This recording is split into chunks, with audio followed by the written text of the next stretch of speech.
काल से कौन जीतता है? मानव जीवन में समय, परिस्थिति और स्थान बड़ी भूमिका अदा करते हैं। कई बार जो कुछ भी घटित होना होता है, उसी के अनुरूप परिस्थितियाँ बनती चली जाती हैं। कलयुग में एक ही चक्रवर्ती सम्राट हुए हैं और वो थे सम्राट विक्रमादित्य, जिनके नाम पर भारतवर्ष में विक्रम संवत की शुरुआत हुई। विक्रमादित्य एक बहुत ही पराक्रम, विद्वान, कुशल, प्रजापालक, धर्मयज्ञ एवं परोपकारी राजा थे। राजा विक्रमादित्य अपनी प्रजा को पुत्रवत प्यार करते थे तथा रात्रि में वेश बदलकर अपनी प्रजा के हालत और कुशल क्षेम जानने के लिए नगर भ्रमण हेतु निकल जाया करते थे। एक बार यूं ही राजा विक्रमादित्य वेश बदल कर देर रात्रि में नगर भ्रमण हेतु निकले। भ्रमण करते करते अमृत वेला का समय हो गया। पांव फटने लगे थे। भोर के इस समय राजा विक्रमादित्य नगर की परिक्रमा वाले मार्ग से गुजर रहे। मार्ग के दूसरी ओर घना जंगल प्रारंभ हो जाता था। अचानक राजा ने देखा कि एक नौजवान लकड़हारा कंधे पर कुल्हाड़ी लिए जंगल में प्रवेश कर गया और लकड़ी काटने के लिए एक ऊंचे वृक्ष पर चढ़ गया। तत्काल ही राजा विक्रमादित्य ने देखा कि एक भयानक ऋछ दौड़ आया और उसी वृक्ष पर चढ़ने लगा जिस पर वह नौजवान लकड़हारा लकड़ी काट रहा था। ऋछ को वृक्ष पर चढ़ते देखकर राजा को बड़ा अचंभा हुआ, क्योंकि ऋछ तो वृक्ष पर कभी नहीं चढ़ सकता। उस नौजवान लकड़हारे ने जब ऋछ को अपनी ओर आते देखा तो उसके हाथ पांव फूल गए।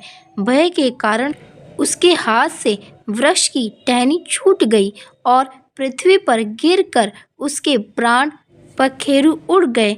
तब ऋछ वृक्ष से नीचे उतरा और राजा के देखते ही देखते उसने एक सुंदर लड़की का रूप धारण कर लिया और जंगल के समीप ही स्थित एक कुएं की जगत अर्थात मुंडेर पर जाकर बैठ गई। राजा दूर खड़ा कौतूहल से ये सब देख रहा था और सोच रहा था कि यह लड़की बना हुआ ऋछ अब क्या करेगा। थोड़ी ही देर में राजा के दो सिपाही जो रात्रि गश्त पर थे उधर आ निकले और इत्तेफाक से दोनों सिपाही आपस में सगे भाई थे।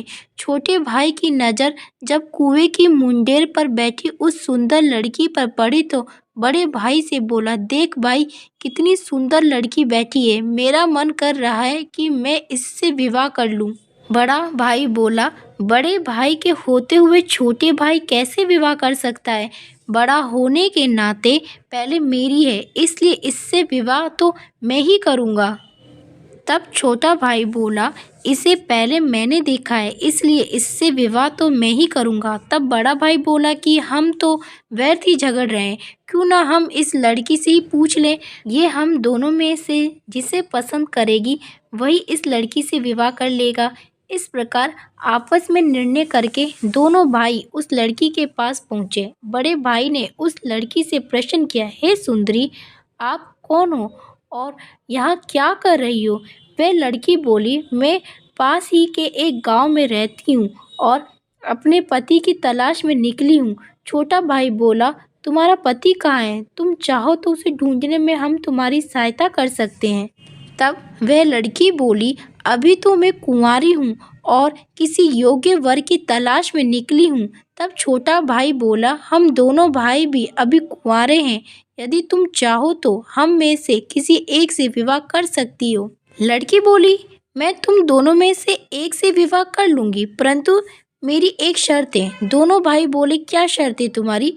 लड़की बोली, तुम दोनों में से जो भी अधिक बहादुर होगा मैं उसी से विवाह करूँगी। इतना सुनते ही दोनों भाई स्वयं को एक दूसरे से श्रेष्ठ सिद्ध करने की कोशिश रखते हुए आपस में युद्ध करने लगे।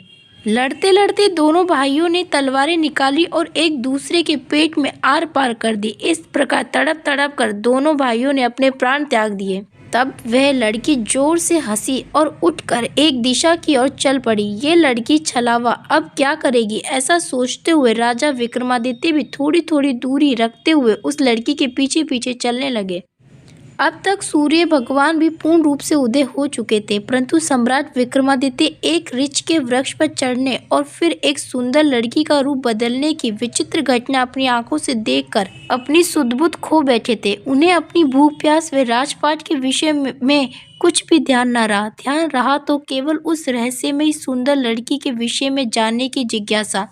अंत उस सुंदर लड़की का सावधानी पूर्वक दूरी बनाकर पीछा करते करते लगभग 200 कदम आगे चलने के बाद राजा विक्रमादित्य के विस्मय की सीमा न रही, क्योंकि राजा विक्रमादित्य के देखते ही देखते एकाएक वही सुंदर लड़की अब एक लड़की नहीं रही थी, अपितु एक जहरीले नाग का रूप धारण कर चुकी थी।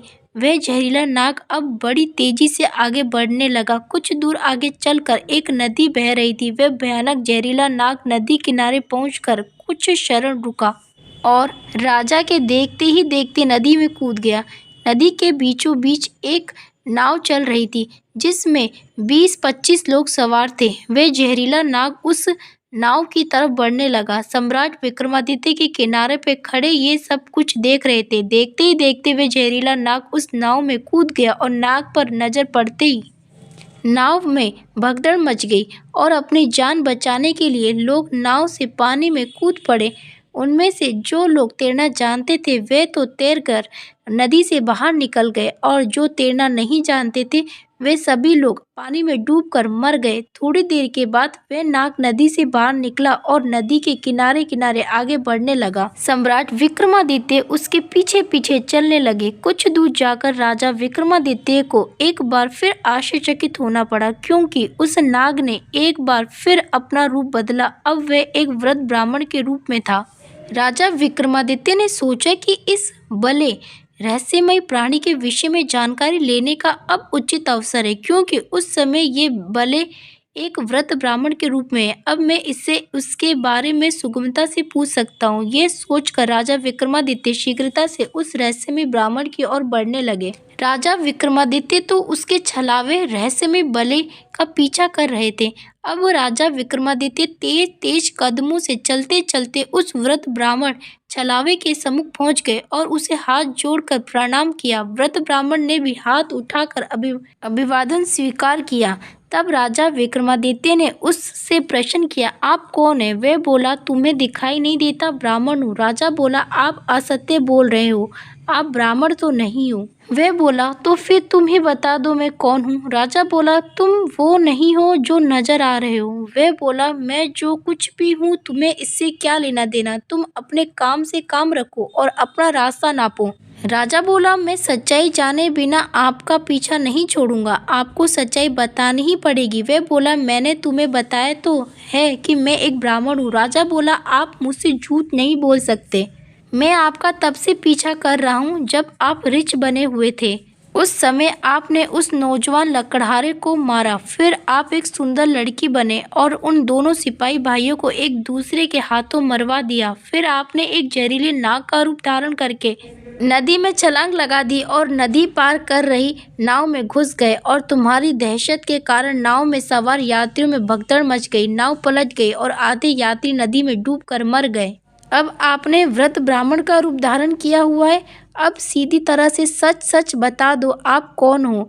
वह बोला, यदि ना बताऊं तो? ये सुनकर राजा ने अपनी तलवार निकाल ली और बोले, तो फिर मरने के लिए तैयार हो जाओ। तुम जानते नहीं ये राजा विक्रमादित्य की नगरी है और मैं राजा का वफादार नौकर हूँ। इस धर्मात्मा राजा की नगरी में इतने लोगों की जान लेकर तुम जीवित बचकर नहीं जा सकते। अब मरने से पहले जल्दी ये बता दो कि तुम कौन हो।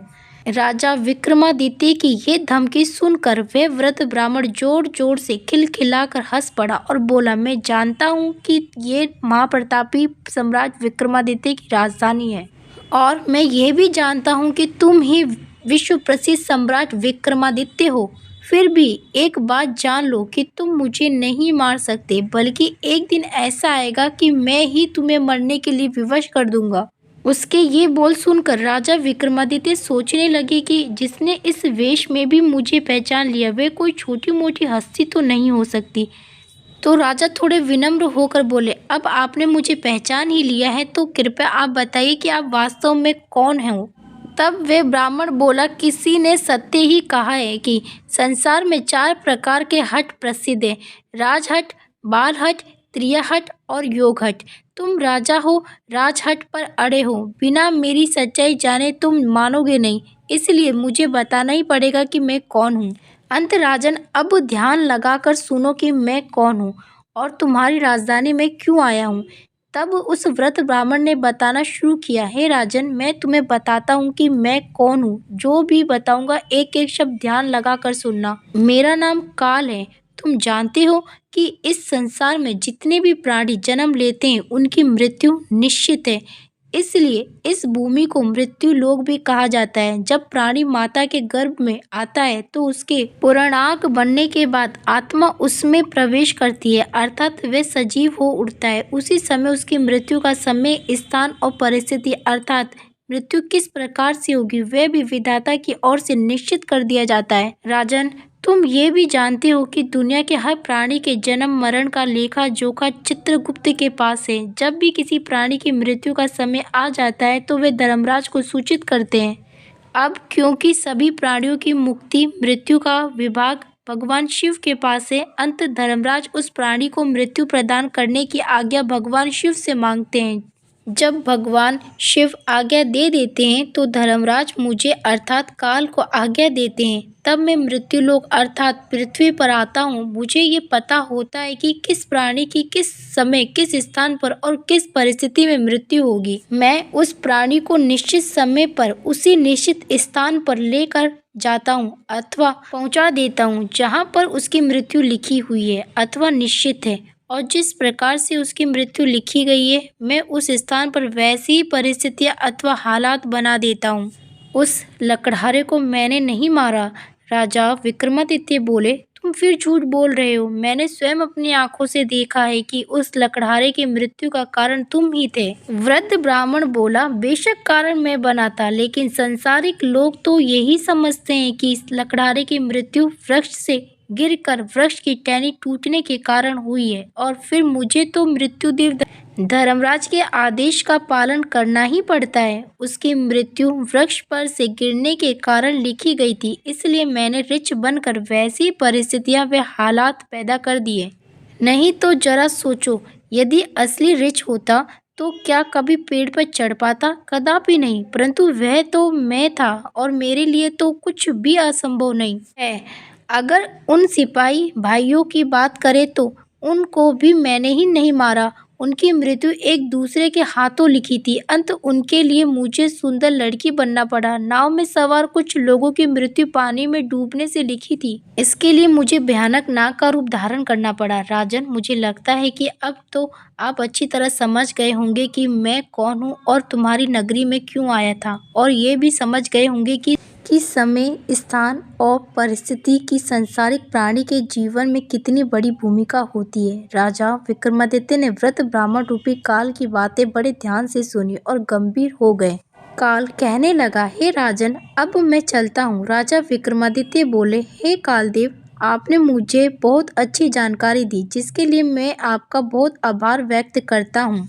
कृपया जाने से पहले मेरे एक और प्रश्न का उत्तर देते जाइए। कालदेव बोले, पूछो, क्या पूछना चाहते हो? शीघ्र पूछो, मेरे पास इतना समय नहीं है। राजा विक्रमादित्य बोले, कृपया करके मुझे ये बताइए कि मेरी मृत्यु कब, किस स्थान पर और किस प्रकार से होगी? कालदेव बोले, हे राजन, मैं ये तो बता सकता हूँ कि तुम्हारी मृत्यु कहाँ और किस प्रकार से होगी, परंतु ये नहीं बता सकता कि तुम्हारी मृत्यु कब होगी। राजा विक्रमादित्य बोले, हे कालदेव, मृत्यु का समय बताने में आपको क्या आपत्ति है? कालदेव बोले, हे राजन, यदि मैंने पहले ही आपको मृत्यु का समय बता दिया तो इसी क्षण से आप चिंताग्रस्त हो जाओगे, और आप तो जानते ही हो कि चिंता चिता समान होती है। अभी तो आपको अपने शासनकाल में बहुत से शुभ और जन कल्याण के कार्य करने हैं। राजा विक्रमादित्य बोले, चलो समय ना सही, ये तो बता दो कि मेरी मृत्यु कहाँ और कैसे होगी। कालदेव बोले, सुनो राजन, तुम्हारी मृत्यु तुम्हारे ही महल में सीढ़ियों पर से पांव फिसल कर गिरने के कारण से होगी। इतनी बात सम्राट विक्रमादित्य को बताकर वृद्ध ब्राह्मण रूपी काल शीघ्रता से एक दिशा की ओर चल पड़े और कुछ दूर जाकर विलुप्त हो गए।